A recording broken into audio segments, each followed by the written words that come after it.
সাতক্ষীরার আশাশুনির হ্যাচারির বাইরে গিয়ে ব্যক্তি উদ্যোগে মাটির পুকুরে গলদা চিংড়ি রেণু পোনা উৎপাদনে অভাবনীয় সাফল্য মিলেছে। কম খরচে উৎপাদিত এসব রেণুর গড়ন ও মান অনেক ভালো বলছেন ক্রেতারা। এমন প্রক্রিয়া বাড়লে জেলার পাশাপাশি বাইরেও চাহিদা মেটানো সম্ভব জানিয়ে মৎস্য কর্মকর্তারা বলছেন, এতে খামারিদের পাশাপাশি চাষিরাও লাভবান হবেন। বরুণ ব্যানার্জির তথ্য ও ছবিতে প্রতিবেদন। দেশের হ্যাচারিগুলোতে উৎপাদিত গলদা চিংড়ির পিএল বা পোনা রেণু চাহিদার ৫% পূরণ করতে পারে না।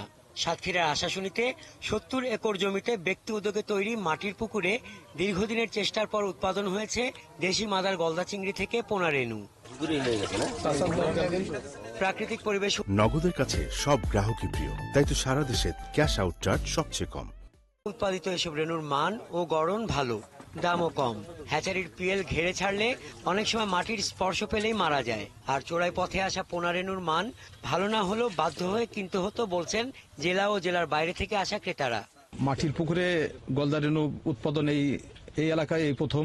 নদীর মাছরা ঠিক মতো পাওয়া যায় না, কোস্ট গার্ড ধরে ফেলায় দেয়, এতে খুবই লস হয়। 40,000 মাছ নিতে আসছি, আশা করি ভালো ফল পাবো। মাছ দেখেও খুব পছন্দ হলো। ভারত থেকে আমি একবার ওই রেণু নিয়েছিলাম, কিন্তু সেই রেণু ঠিক মতন প্রজেক্ট পাইনি আমরা। পুকুরের রেণুটা আমাদের জন্য অনেক ভালো হবে। আমরা আগে নদীর থেকে রেণু নিতাম। সব মিলিয়ে খরচ হয়েছে 2 লাখ টাকা।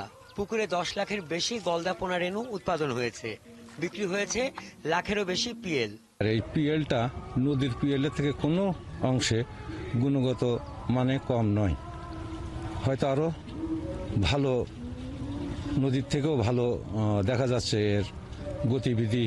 অনেক কম খরচে চেষ্টা সফল হয়েছে জানিয়ে মৎস্য কর্মকর্তা জানান, পিরোজপুরের কচা নদী থেকে মাদার সংগ্রহ করে 60 থেকে 80 গ্রাম ওজনের 326টি বাছাই করে পুকুরে ছাড়া হয়। সেমি ইন্টেন্সিভ বাগদা চিংড়ির চাষের পুকুরের মতো করে পুকুরের বায়োসিকিউরিটি ও স্যালাইনিটি নিশ্চিত করা হয়েছে।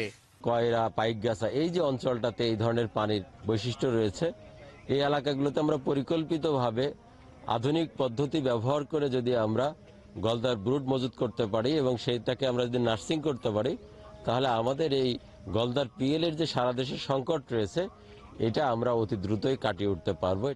দেশে যে পরিমাণ গলদা চিংড়ি চাষ হয় তার শতকরা 95% পোনা রেণু চোরাচালানের মাধ্যমে ভারত থেকে আনা অথবা অবৈধভাবে নদী থেকে সংগ্রহ করা। হাসান আহমেদ, ৭১।